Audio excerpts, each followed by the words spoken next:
Hai semua, Shalom. Senang ya kembali kita boleh ketemu hari ini. Kemurahan Tuhan, kebaikan Tuhan Bapak Ibu ya. Bapak Ibu coba lihat ya, dengan saudara, dengan keluarga, orang tua, anak, kita boleh kembali kumpul ya bareng-bareng. Karena kekuatan, karena kemurahan Tuhan memberikan kita kesehatan ya. Baik Bapak Ibu, hari ini kita kembali mau siapkan hati kita untuk kita datang kepada Tuhan. Kita mau datang dengan hati yang haus ya, hati yang lapar untuk kita sama-sama kita ketemu Tuhan melalui ibadah kita hari ini. Mari kita mau berdoa, kita datang kepada Bapa. Kami bersyukur pagi ini Tuhan, Bapa, kami bersyukur karena kami masih Tuhan beri kesempatan untuk kami boleh kumpul bersama-sama dengan keluarga kami, dengan seluruh keluarga besar kami, Jemaat Palem Tuhan. Terima kasih, kami mau menikmati hari ini, kami mau mempersembahkan tubuh, jiwa, roh kami untuk kami berjumpa, untuk kami boleh menyembah Engkau Tuhan. Kami siapkan yang terbaik, kiranya Roh Kudus yang mengurapi dan memimpin kami semua. Terima kasih Bapa, kami bersyukur dalam nama Tuhan Yesus. Amin. Shalom Bapak Saudara. Mari kita siapkan hati kita untuk meninggikan Tuhan hari ini. Mari bertepuk tangan. Yesus adalah sahabat kita. Hidup yang kupilih membuatku berarti. Karena Yesus Tuhan, tempatku percaya dan berharap. Buka mataku, lihat sekelilingku. Ku harus nyatakan kebenarannya yang membebaskan. Karena kuasa-Mu, karena kehebatan-Mu, ku dapat lakukan perkara besar yang Engkau janjikan. Yesus, Kaulah sahabatku. Yesus, Kau yang akan selalu berada di sisiku. Kau sumber kuatku. Oh Yesus, Kaulah sahabatku. Yesus, Kau yang tak pernah jemu-jemu di sisiku. Kau sumber kuatku.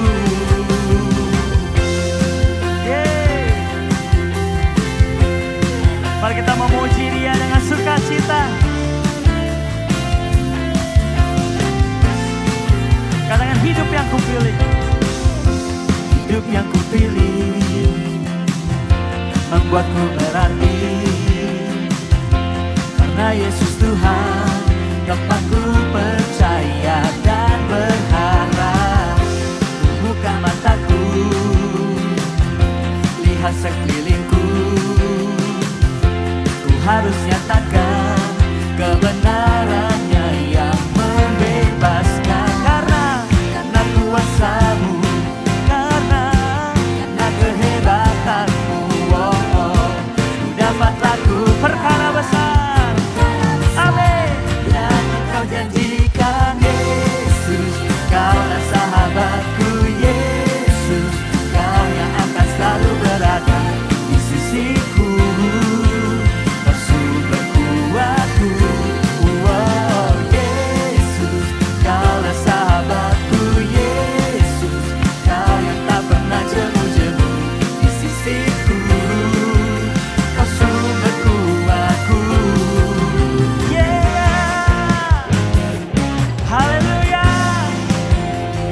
Kami meninggikan Engkau Tuhan, sahabat kami. Engkau selalu berada beserta dengan kami Tuhan. Kami mengucap syukur.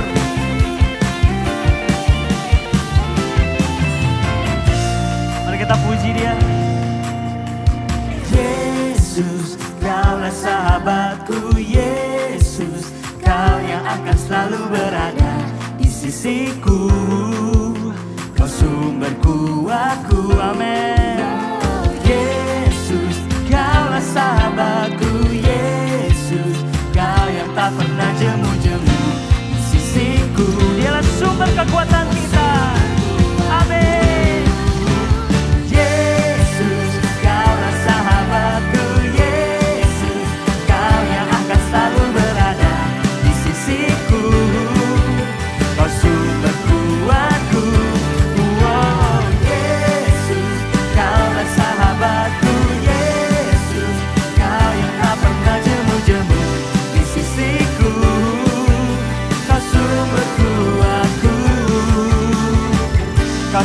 sahabatku, berada di sisiku.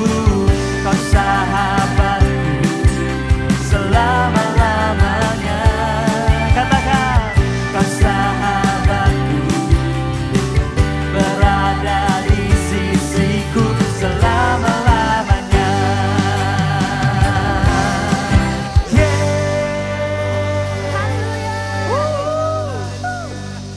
Kami memuji Engkau Tuhan, sungguh sukacita saat kami berada dalam hadirat Tuhan. Haleluya.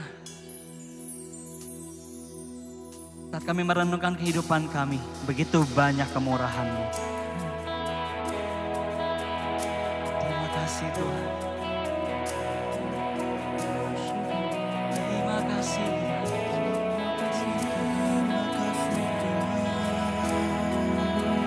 Kita datang menyembah-Nya. Kau hiasi kehidupanku dengan kemurahan-Mu. Kau rancangkan masa depanku penuh dengan harapan. Aku ada saat ini, semuanya karena kasih-Mu.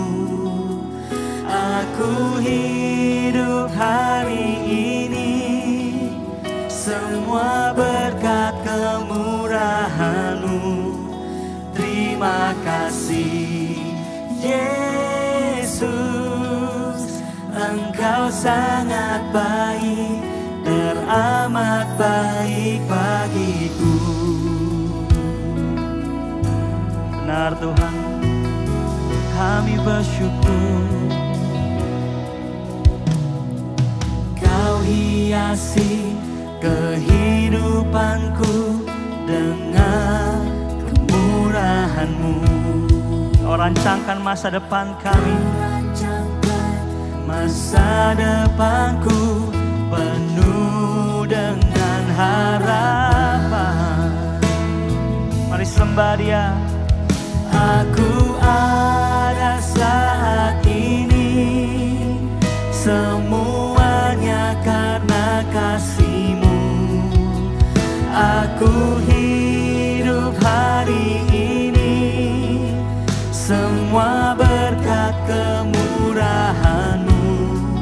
Terima kasih Yesus, Engkau sangat baik, teramat baik bagiku.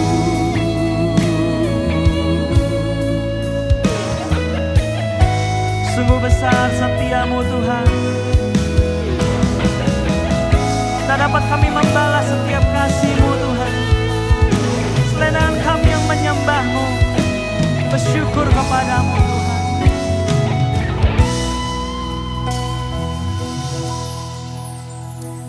Aku ada saat ini, semuanya karena kasih-Mu.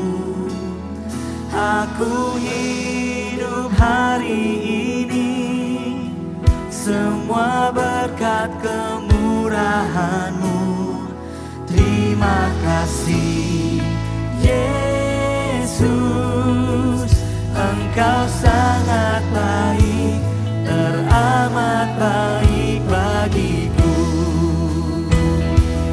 Oh, aku ada saat ini, semuanya karena kasih-Mu.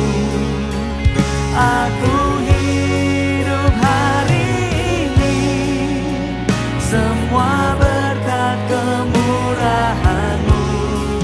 Terima kasih Yesus, Engkau sangat baik, teramat baik bagiku. Yesus, Engkau sangat baik, teramat baik bagiku.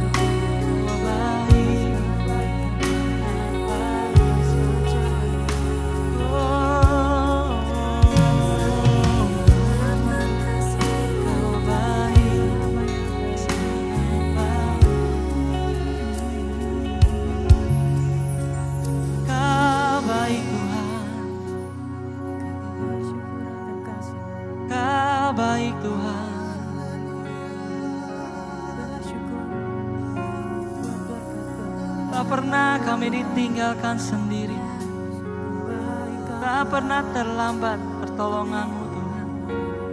Oh, percayalah kepadanya, percayalah kepada Allah-Mu. Dialah yang sanggup menolong hidup kita.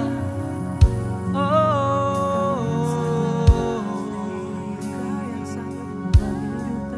Kau sanggup, Kau sanggup, Kau sanggup mengubahkan hidup kami Tuhan.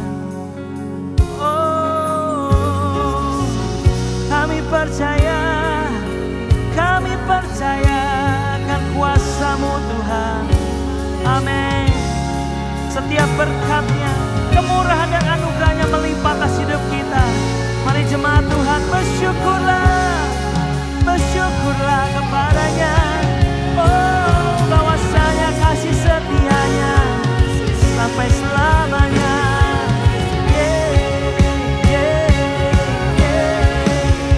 Ku bersyukur Tuhan, ku berterima kasih atas kasih-Mu.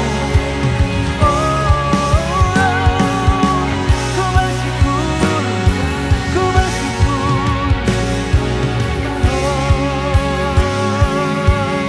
Tuhan. Tiada yang seperti Engkau, tiada yang seperti Engkau Tuhan. Apapun yang kami alami hari ini, kami percaya semua mendatangkan kebaikan untuk kami yang mengasihi-Mu Tuhan.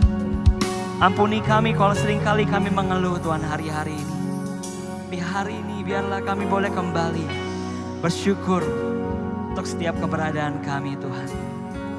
Kami bersyukur untuk keluarga kami. Aku bersyukur untuk pekerjaan aku Tuhan.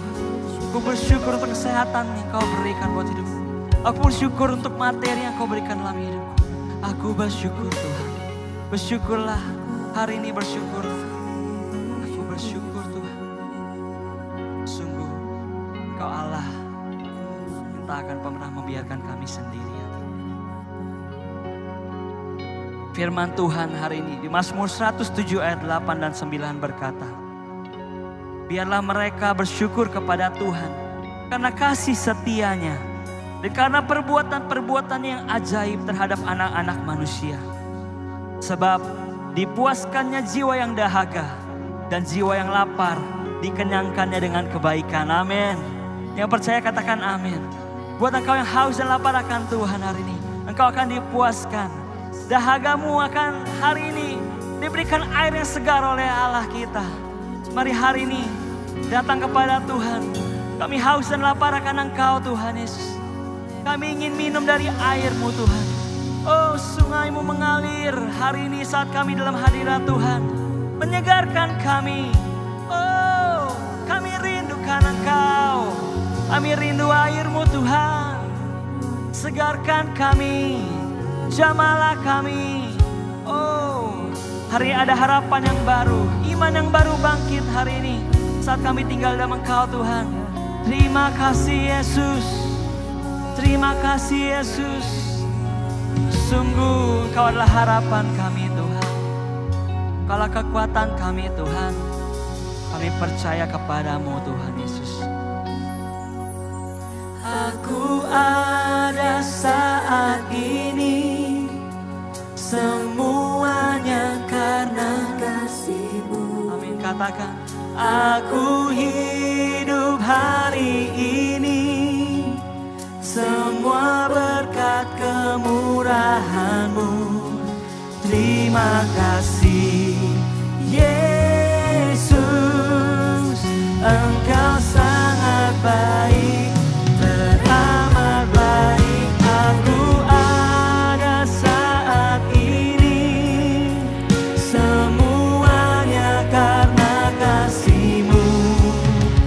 Aku hidup hari ini, semua berkat kemurahan-Mu.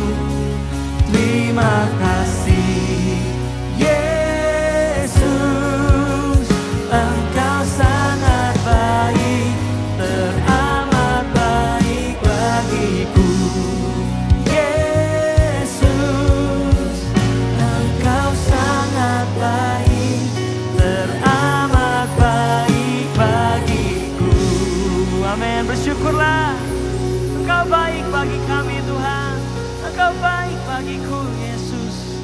Terima kasih untuk kemurahan dan anugerah-Mu Tuhan. Kami percaya tak pernah habis dalam kehidupan kami. Terima kasih Tuhan, kami memuji menyembah-Mu. Setiap kita yang percaya, mari kita bersama berkata, amin. Haleluya. Haleluya saudara, shalom. Kita akan melanjutkan pembahasan kita tentang gereja zaman akhir. Ingat saudara, ciri pertama dari gereja zaman akhir adalah gereja yang berdoa senantiasa. Nah saudara, 1 Petrus pasal 4 ayat 7 katakan, kesudahan segala sesuatu sudah dekat. Karena itu kuasailah dirimu dan jadilah tenang supaya kamu dapat berdoa. Nah saudara, kata berdoa di sini saudara adalah kata proseuchomai yang artinya saudara berdoa dengan tekun dan sungguh-sungguh. Nah, kata doa ini saudara seringkali dipakai oleh gereja mula-mula, ya. Tapi bukan hanya itu saudara, khususnya saudaraku, gereja yang sedang menantikan kedatangan Tuhan yang kedua kali. Kalau saudara baca dalam 1 Tesalonika pasal yang kelima, di sini berbicara tentang bagaimana kita menantikan kedatangan Tuhan yang kedua kali. Dikatakan dalam ayat yang ke-17, berdoalah senantiasa. Ya, berdoa terus-menerus, berkomunikasi terus dengan Allah. Ya, saudara, inilah konsep coram Deo. Ya, jadi gereja yang bisa bertahan sampai kedatangan Tuhan yang kedua kali, gereja yang terus-menerus saudaraku komunikasi dengan Tuhan, tinggal di hadiratnya. Saudara, ini gereja yang Tuhan mau bangun pada zaman akhir. Dan saudara, kitalah yang akan melihat di mana saudaraku, ya, gereja akan semakin tekun berdoa senantiasa. Nah saudara, karena itu hari ini kita mau lihat saudara, kenapa sih kita perlu saudaraku bertekun berdoa senantiasa, hidup di hadiratnya senantiasa. Mengapa? Nah, kalau kita baca saudaraku, karena ini adalah langkah pertama yang perlu kita praktekkan sebagai murid Kristus. Kalau saudara baca, apa itu sebenarnya murid Kristus? Ya saudara, kita akan lihat saudara, kata murid di dalam bahasa Yunani, matetes, punya pengertian sebagai pemagang. Ya saudara, matetes adalah seseorang yang mengikut seorang guru, ya, belajar dari guru itu sampai menjadi serupa dengan guru itu. Ya, jadi dia belajarnya bukan di kelas, dia belajarnya saudaraku di lapangan sebagai pemagang. Jadi matetes itu paling tepat diterjemahkan sebagai pemagang. Nah, bagaimana kita bisa jadi pemagangnya Kristus? Saudara, pada zaman dahulu ketika seorang rabi atau guru menemukan calon muridnya saudara, setelah dia wawancara calon murid ini dan dia pastikan calon murid ini akan jadi serupa dengan dia, maka sebagai tanda murid ini diterima, gurunya akan mengucapkan kata ini saudara, ya, yaitu pikul lakuk aku, artinya ikutlah aku dan belajarlah dari aku, ya, maka kamu akan berubah serupa dengan aku. Nah, itulah yang Yesus katakan kepada murid-muridnya. Kalau kita baca dalam Matius 11, 29 sampai 30 saudara.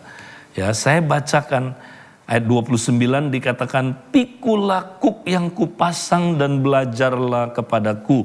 Karena aku lemah lembut dan rendah hati dan jiwamu akan mendapat ketenangan. Ya, ayat 30, sebab kuk yang kupasang itu enak dan bebanku pun ringan. Nah, waktu Yesus panggil murid-muridnya saudara, dia bilang, pikul lakuk aku. Nah, apa maksudnya memikul kuknya Tuhan Yesus saudara?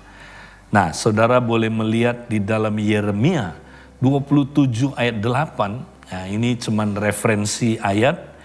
Yeremia 27 ayat 8, saudara, di situ dikatakan begini, tetapi bangsa dan kerajaan yang tidak mau takluk kepada Nebukadnezar, Raja Babel, dan yang tidak mau menyerahkan tengkuknya di bawah kuk Raja Babel, maka bangsa itu akan kuhukum dengan pedang, kelaparan, dan penyakit sampar. Demikianlah firman Tuhan, sampai mereka kuserahkan ke dalam tangannya. Jadi gini saudara, ya, kalau ada bangsa atau raja yang tidak mau takluk, ya, yaitu menyerahkan lehernya, ya, menyerahkan tengkuknya untuk dipasang kuk, ya. Jadi artinya gini saudara, memikul kuk itu artinya tunduk, takluk kepada penguasaan dari sebuah kerajaan, ya saudara. Jadi ya, kalau kita pikul kuknya Tuhan, itu artinya gini saudara, kita takluk, ya, di bawah kekuasaan Yesus sebagai Tuhan kita, penguasa hidup kita, raja kita. Ya, jadi saudara, untuk jadi murid Kristus kita perlu apa saudaraku? Takluk di bawah otoritas Kristus, di bawah hadiratnya Dia, saudaraku. Ya, karena kuk itu saudara digambarkan sebagai apa saudaraku? Ya, sesuatu yang dipasang di leher. Ya, ketika zaman dulu saudaraku orang mau melakukan bajak sawah, mereka memasang kuk, ya saudaraku, satu kuk, ya, pada 2 ekor sapi. Jadi kalau saudara lihat gambarnya ada sapi yang senior, ya. Kemudian di sebelahnya ada sapi yang lebih muda, sapi junior. Nah, sapi junior ini dipasang kuk supaya menjadi satu kuk dengan sapi senior. Tujuannya untuk apa saudara? Supaya sapi junior ini belajar dari sapi senior, ya, belajar sampai dia menjadi serupa dengan saudaraku sapi seniornya. Ya, nah dia belajar sebagai apa di sini saudara? Pemagang. Nah, demikianlah saudaraku, sapi senior itu menggambarkan Kristus. Kita sapi junior itu, kita dipasang kuk supaya kita bisa berjalan bersama Dia, belajar dari Dia, akhirnya kita menjadi serupa dengan Dia. Nah, saudara, itulah artinya menjadi murid Kristus. Jadi menjadi murid Kristus itu menjadi pemagangnya Kristus. Ya, kita ikut Yesus tiap hari, saudaraku. Ya, kita ikut Dia. Ya, kemanapun Dia bawa kita. Kita ikut Dia ketika kita sedang kuliah. Kita ikut Dia ketika kita sedang sekolah. Kita ikut Dia ketika kita sedang berbisnis. Kita ikut Dia, saudara, kemanapun Dia bawa kita. Kita ikut Dia, saudara. Makanya, saudara, langkah pertama dari pemuritan, saudara, adalah apa saudara? Adalah kita praktek tinggal di hadiratnya. Ya, terus inilah pikul kuknya saudara. Jalan bersama Dia tiap hari. Ya, ini langkah pertama. Makanya kalau kita nggak praktek koram deo, kita tidak bisa ya praktek pemuritan. Ya. Nah, saudara, tiap hari kita mesti berjalan bersama Dia. Belajar dari Dia. Yesus berkata, saudaraku, ya, Dia bilang begini, belajarlah dari aku, ya, karena aku lemah lembut dan rendah hati. Nah, nanti kita akan bahas ini lebih dalam, saudara, oleh pembicara yang lain, ya. Kita disuruh belajar dari Kristus karena Dia lemah lembut dan rendah hati. Nah, kalau kita belajar terus dari Yesus, saudara, maka jiwa kita mendapat ketenangan. Ya. Nah, saudara, ikut Tuhan Yesus jadi muridnya itu menyenangkan. Sebab Tuhan bilang, kuk yang kupasang itu enak dan bebanku pun ringan. Ya. Kenapa enak dan ringan, saudara?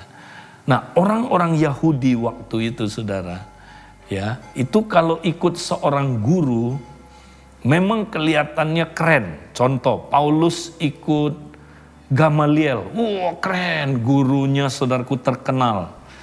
Ya, tapi ketika dia pasang kuknya Gamaliel, nah baru terasa sesudah dipasang saudara.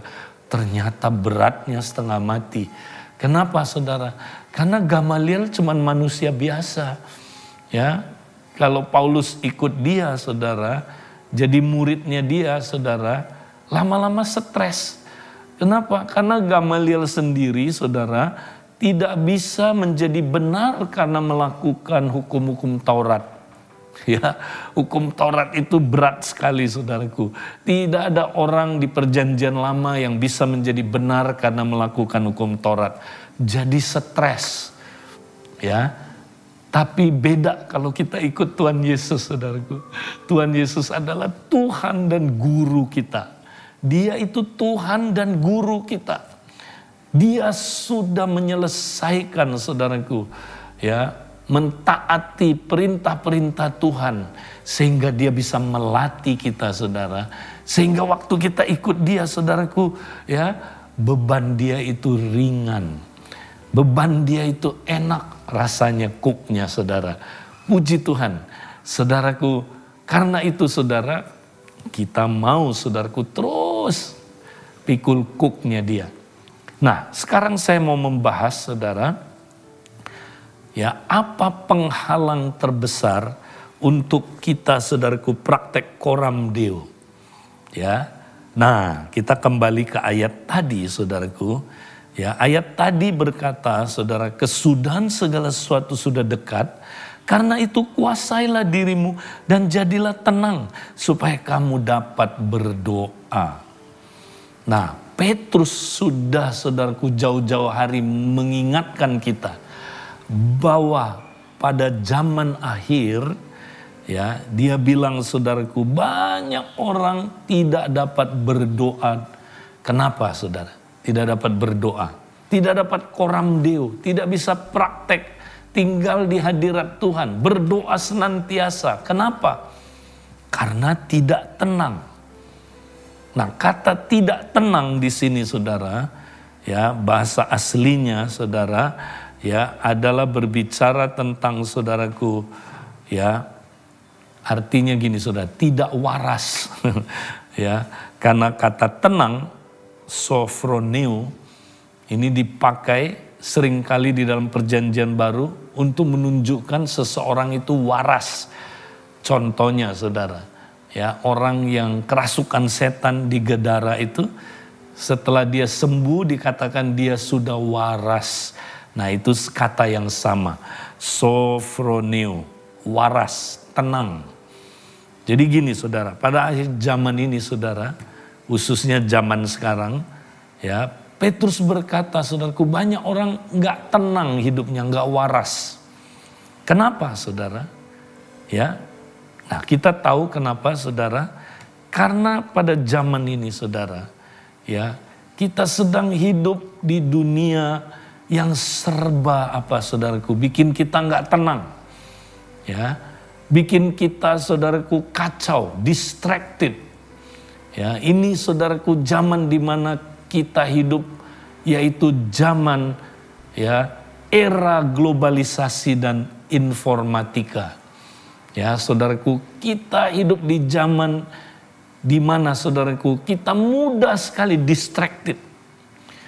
Karena itu saudara, kalau kita mau menjadi orang yang tekun berdoa, kita harus mengalahkan saudaraku tantangan zaman ini. Ya. Nah, saudara, saya mau membahas tentang ya apa sebenarnya saudaraku musuh terutama kehidupan rohani kita. Bukan setan, saudara. Ya, penghalang terbesar kita untuk bertumbuh di dalam Kristus bukan setan, saudara. Ya, tapi ada satu hal, yaitu ketergesaan. Ya, di dalam bahasa Inggrisnya hurry, tergesa-gesa. Betul, saudaraku, kita hidup di zaman ini, saudara, zaman tergesa-gesa. Kalau kita lihat, saudara, ya, ketika manusia masih hidup di zaman dahulu, belum ada penunjuk waktu, kayaknya ya begitu tenang hidup ini, saudara.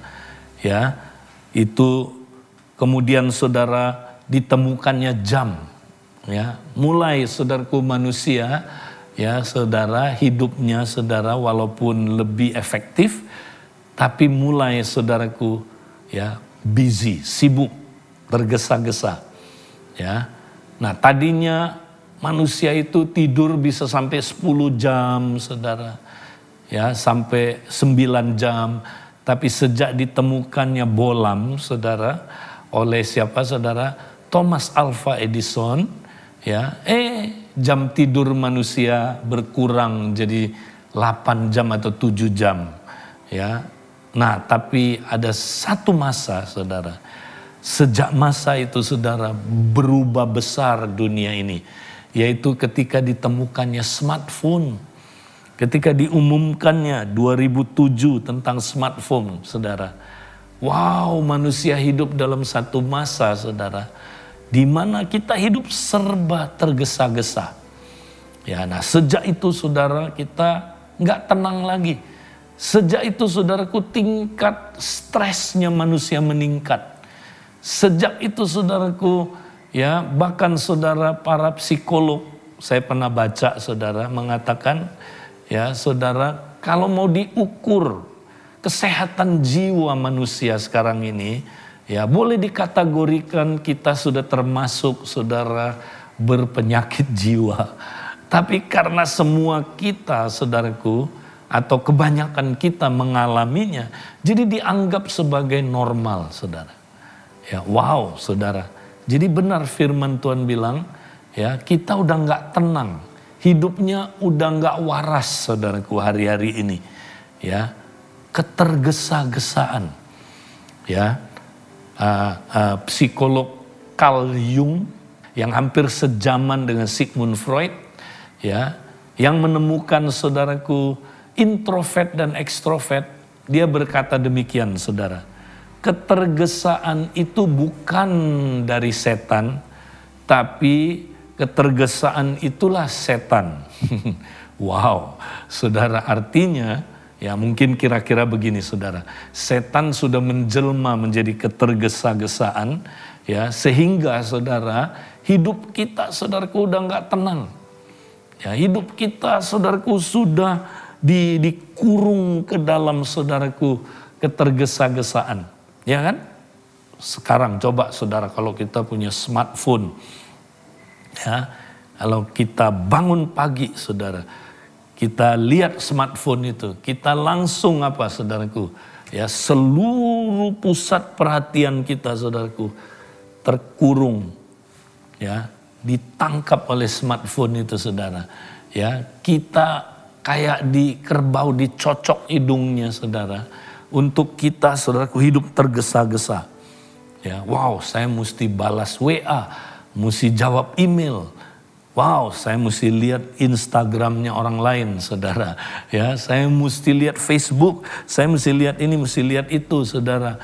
Hidup tergesa-gesa. Nah, saudara, akibatnya, saudara, ya, kita hidup di dalam siklus yang sangat mengerikan, saudara. Ya, coba kita lihat, saudara, karena kesibukan, ketergesa-gesaan, ya, akibatnya kita nggak ada waktu buat Tuhan, betul? Nggak ada waktu, saudara. Nah, akibatnya Allah menjadi kurang penting. Nah, kalau Allah udah kurang penting, hubungan kita, saudara, dengan Allah juga buruk. Ya, nah akibatnya, saudara, kita mulai menerima konsep-konsep dunia ini, pikiran-pikiran dunia. Nah, yang berdasarkan apa, saudara? Ketergesa-gesaan. Nah, akhirnya kita makin terpuruk karena makin terikat dengan ketergesa-gesaan. Akhirnya dalam lingkaran setan ini, saudara, kita terus hidup, saudaraku, ya, sangat-sangat mengerikan. Nah, karena itu, saudara, apa yang kita mesti lakukan?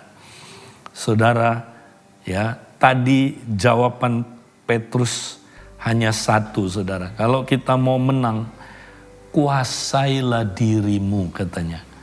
kuasailah dirimu. Nah, kata kuasai di sini nevo bahasa Yunaninya artinya kontrol terus-menerus dengan keras atau dengan kejam, kira-kira begitu saudara. Kita harus berani kejam ya terhadap apa saudaraku, ketergesa-gesaan. Ya, kalau kita nggak lawan ini saudara, kita nggak akan pernah bisa tenang. Dan kalau kita nggak tenang, kita nggak bisa berdoa. Kita nggak bisa saudaraku koram Deo. Sebab itu saudara, mari ya kita mau saudaraku ya praktek koram Deo. Penghalang terbesarnya adalah ketergesa-gesaan itu. Saudara, mari kita lihat hidup Yesus. Hidup Yesus sibuk saudara. Ya, tapi saudara dia nggak pernah diikat, ya, dikuasai, dikontrol oleh kesibukan itu sehingga dia hidup tergesa-gesa. Tuhan Yesus itu rileks saudaraku. Ya, dia tinggal di hadirat Bapa selalu saudara. Ya, apa yang dia lihat dari Bapa itu yang dia lakukan, apa yang dia dengar dari Bapa itu yang dia katakan. Ya, dia hidupnya rileks saudaraku. Tuhan Yesus nggak pernah tergesa-gesa. Ketika ada orang bilang, Tuhan, ada seorang perwira, ya, dia budaknya sakit, tolong, ya dia didoakan. Saudara, Tuhan Yesus bilang, ayo kita pergi.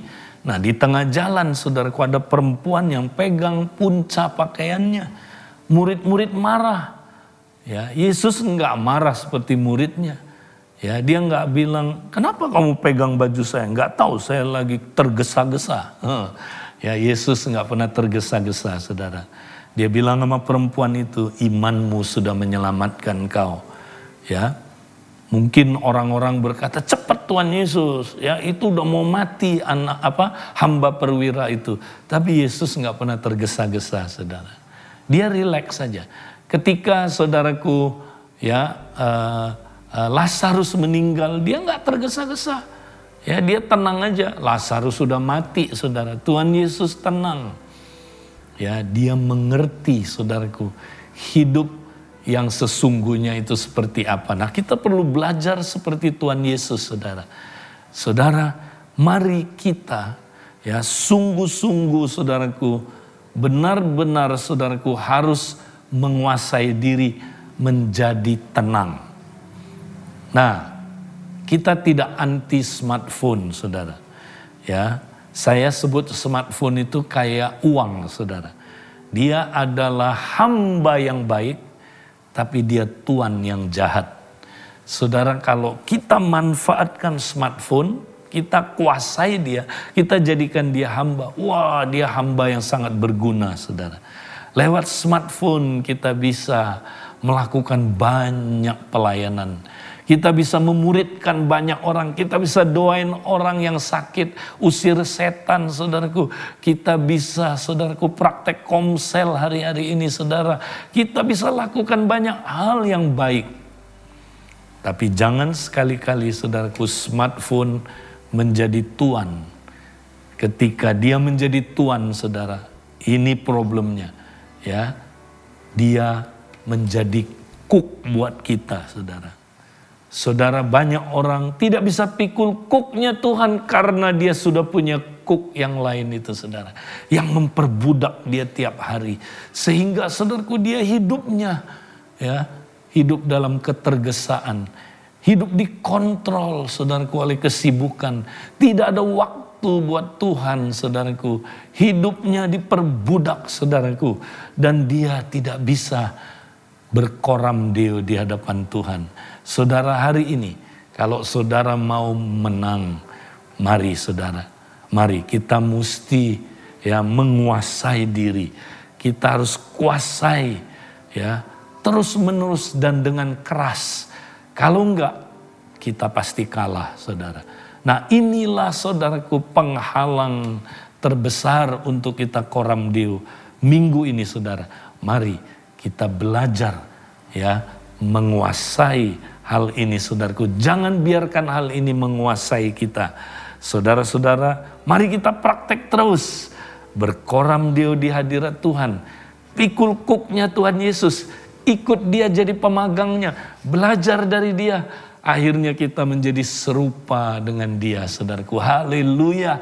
Saya doakan saudara pasti akan mampu mempraktekannya. Nah saudara, kita mau dengar. Ada banyak sekali saudaraku kesaksian bagaimana ada orang yang sudah mengalami saudaraku, mengalami terobosan di dalam hubungan dengan Tuhan lewat koram deo. Ya, kita mau dengar saudaraku, kesaksian-kesaksian ini akan menguatkan kita. Shalom, aku Caitlin, and aku mau kesaksian dikit nih tentang kompak dan koram deo. Jadi a bit about my background, kayak I grew up in a Christian family, and dari kecil itu ya udah kayak ke gereja, ditanamin nilai-nilai kebenaran, dan papi mami juga cukup serius ikut Tuhan, and kayak tiap hari tuh harus baca firman, harus saat teduh. And ya, as I grew up juga aku cukup aktif melayani di gereja, ada komsel, ada pemuritan, but kayak for the most part, I was a lone ranger Christian. Jadi kayak aku nggak punya teman kompak atau teman hafruta. And over the years ya, my life gitu-gitu aja. Kayak aku tiap hari saat teduh, bahkan aku sibuk pelayanan, ikut acara-acara gereja. Tapi kayak aku pribadi tuh nggak bener-bener ngalamin kasih Tuhan gitu. Kayak nggak bener-bener rindu Bapa, nggak bener-bener have that intimate relationship with the Father. Kayak sure I have those personal experiences, personal encounters sama Tuhan. Tapi kayak kalau ditanya kapan terakhir ngalamin Tuhan, I would probably answer kayak 3 months ago during this camp atau during this KKR kayak gitu. Jadi last year itu kayak I came to a point where aku capek banget, aku kayak desperate banget. I'm so tired of second-hand experiences. Kayak bertahun-tahun itu dengar semua orang ngalamin Tuhan gini-gini. Rindu Tuhan berapi-api untuk jiwa-jiwa. And I just don't get it. I just didn't get it. Kayak, ya. And aku inget tahun lalu itu kayak 16 September 2020. Aku masih inget banget tanggalnya. Karena kayak this is the day where my life was kayak totally changed. Ada teman yang kontak aku dan dia kayak tanya, how's your faith recently, Kate? And aku jawab jujur, aku bilang, it's been quite flat. I feel stagnant, aku ngerasa kayak, aku gak kemana-mana gitu, I'm not going anywhere. And at that point tuh kayak aku udah rutin saat teduh, terus rajin pelayanan. Tapi kayak as I look back sekarang aku sadar kayak aku tuh saat teduh cuman kayak rutinitas. Aku pelayanan tuh cuman sekedar memenuhi tanggung jawab dan at some point tuh jadi kayak beban. Kondisi aku tuh tahun lalu udah kayak desperate banget, udah bener-bener desperate banget mau ngalamin Tuhan, karena kayak udah gak mau denger cerita-cerita orang lagi kayak Tuhan kenapa dia bisa ngalamin gini-gini tapi aku gak ngalamin apa-apa gitu. Akhirnya kayak oke lah aku komit bangun pagi gitu, karena aku tuh dulu paling gak mau bangun pagi, kayak kalau nggak terpaksa tuh nggak mau bangun pagi gitu. Jadi singkat cerita aku bener-bener ngalamin significant growth. Aku penuh Roh Kudus. On a side note, aku udah minta didoain kayak penuh Roh Kudus tuh kayak dari camp to camp, kayak kemana-mana bertahun-tahun, tapi kayak nggak penuh-penuh gitu. And kayak since koram deo itu kayak dapat, and then awal-awal kompak itu kayak fokusnya masih pemulihan masing-masing. Dan di situ juga Tuhan kayak banyak ngomong, banyak Roh Kudus banyak singkapin apa yang kayak kita bertiga perlu pemulihan gitu. And di kompak itu akhirnya kayak kita mulai praktek karunia juga, dan akhirnya kayak bener-bener as time goes by Tuhan taruh beban itu untuk jiwa-jiwa gitu. Dan Tuhan somehow kayak pertemuin sama so many jiwa, kayak my mind never even thought of it gitu. Kayak teman-teman yang out of nowhere tiba-tiba kontak aku kayak curhat, mulai cerita, terus kayak mulai ketemu jiwa-jiwa yang aku juga gak kenal gitu. Terus I just feel so happy and kayak berapi-api banget tiap ada jiwa. Kayak dulu mah boro-boro deh ada jiwa kayak berapi-api. I was super individualistic and self-centered. But kayak knowing, seeing, and experiencing kalau ada perubahan yang nyata dalam kehidupan aku. I don't know how to describe it, tapi I just feel super on fire. Wow, kayak yang awalnya tuh masih doa pribadi terus untuk kepentingan pribadi terus, tapi kayak in no time doanya tuh bener-bener bersyafaat untuk keluarganya, untuk kayak orang-orang di sekitarnya, and wow, aku kayak salah banget. Kalau kayak bulan September aku bilang my life with God is flat, kayak wow, ikut Tuhan itu ternyata never flat, kayak seru banget, kayak wow, kayak selalu ada yang baru, selalu ada jiwa dan itu kayak ngebakar banget. Jadi Ya, untuk semua yang kayak ngedenger kesaksian aku, I just wanna say that God is really working and He's working fast. And this world needs God. Kayak this generation needs the love of the Father. Makin kesini tuh makin macem-macem, kayak dunia digital, social media, games, artis-artis Korea or apalah, worldly trends, and banyak banget juga kayak keluarga-keluarga yang hancur. This generation needs people yang mau nyerahin hidupnya, berada di garis depan untuk jadi tiang doa untuk generasi penerus.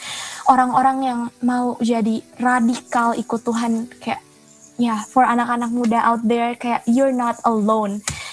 Ayo kita benar-benar jadi generasi yang radikal untuk Tuhan, yang jadi terang untuk di domain-domain yang Tuhan percayain. Shalom Bapak Ibu Saudara sekalian, saya Ria. Saya akan menceritakan bagaimana sebelum saya ikut Koram Deo dan sesudah ikut Koram Deo dan juga Kompak ya. Sebenarnya pada awalnya sulit untuk saya ikut di dalam Koram Deo karena saya ini ibu dari anak 6. Jadi otomatis memang waktunya sudah sibuk dan juga sudah sempit sekali ya. Sering kali tidur harus agak larut malam karena urusan yang masih belum selesai, dan juga bangun pagi-pagi sekali. Dan ketika saya rindu untuk ikut Koram Deo, diajak ikut Koram Deo, saya belajar untuk taat, saya belajar untuk memprioritaskan Tuhan dan bayar harga. Sempat tidak ada pembantu dan saya Koram Deo pun harus sambil masak. Tapi di situ saya belajar untuk taat. Ketika Tuhan menyampaikan sesuatu, saya matikan kompor dan saya terus menyampaikan pesan Tuhan. Baru saya melanjutkan masak kembali. Dan ketika hari demi hari saya perhatikan dengan saya taat, saya mau bayar harga, ternyata Tuhan justru sembuhkan saya dari sinus yang selama bertahun-tahun selalu saya derita. Dan sudah berkali-kali juga melakukan operasi, dan itu sulit sekali rasanya untuk sembuh. Padahal saya tidak meminta, tetapi Tuhan berikan. Ya, ada anugerah, ada berkat di balik itu. Karena ketika kita sungguh-sungguh mencari Tuhan, saya percaya tanpa kita minta pun Tuhan sudah memberikan. Itu hal yang saya alami ketika saya ikut Koram Deo, di mana ketika saya juga mau belajar memprioritaskan Tuhan dan bayar harga. Dan ketika ditantang kembali untuk melakukan Kompak, mempraktekkan Kompak, saya pun menemukan teman-teman Kompak yang sebenarnya pada awalnya tidak terlalu dekat, tapi ketika kami bergabung dan di mana kami sama-sama lakukan Kompak, mempraktikkan Kompak, dan bahkan menjadikan Kompak kami sebagai tempat untuk kami juga mengequipping supaya ibu-ibu lainnya juga boleh mengerti tentang Kompak. Ternyata Tuhan pun memberikan suatu hal yang lebih lagi luar biasa, karena dari situ saya bertumbuh lebih lagi, saya semakin dikuatkan hari demi hari, dan bahkan teman-teman Kompak saya pun merasakan hal yang sama. Mereka juga ibu-ibu yang sibuk ya, bahkan sampai ada yang Kompak sambil menunggui anak yang sedang tertidur, sehingga kalau bicara harus berbisik-bisik. Dan juga ada yang anaknya masih kecil-kecil, jadi masih berlarian, masih memanggil-manggil, berteriak. Tapi kami tetap enjoy, kami tetap menikmati, dan di mana kami bisa saling berbagi dan juga menguatkan. Kami sama-sama mau membayar harga, kami mau sama-sama memberikan waktu, dan setiap harinya kami sama-sama mau sepakat, dan bahkan kami terus saling mendoakan dan saling mendukung satu sama lain. Dan saya mendapati dari hal-hal itu semua, Tuhan semakin memberikan hal-hal luar biasa, mukjizat demi mukjizat Tuhan nyatakan bahkan di dalam Kompak kami sekalipun. Jadi ketika ada ibu-ibu lainnya yang masuk ke dalam Zoom Kompak kami dan ingin dilayani, ternyata banyak juga yang mengalami kesembuhan. Allah kita dahsyat, Allah kita luar biasa. Dia tidak terbatasi oleh siapa dan bagaimana cara bekerjanya, tapi Allah kita bisa bekerja juga di dalam Kompak ketika kita mau bayar harga. Haleluya, saudara-saudara, luar biasa kesaksian-kesaksian tadi. Mari saudaraku kita tambah semangat ya mempraktekkan saudaraku Koram Deo. hidup di hadiratnya, saudaraku, selalu. Ya, saudara, mari kita mau mengalahkan penghalang-penghalang yang membuat kita tidak dapat berkoram deo. Saudara siap? Mari saudaraku, apa yang kita dengar ini saudaraku, kita praktekkan di keluarga kita, ya, di mesbah pagi, di komsel-komsel, di kompak-kompak. Mari kita sharingkan, saling tolong-menolong untuk kita saudaraku semakin mempraktekkan koram deo. Tuhan memberkati saudara. Mari kita terima berkat dari Tuhan. Terimalah berkat dari Allah Bapa, cinta kasih dari Tuhan Yesus Kristus, persekutuan dalam Roh Kudus menyertai saudara dari sekarang sampai selama-lamanya. Amin.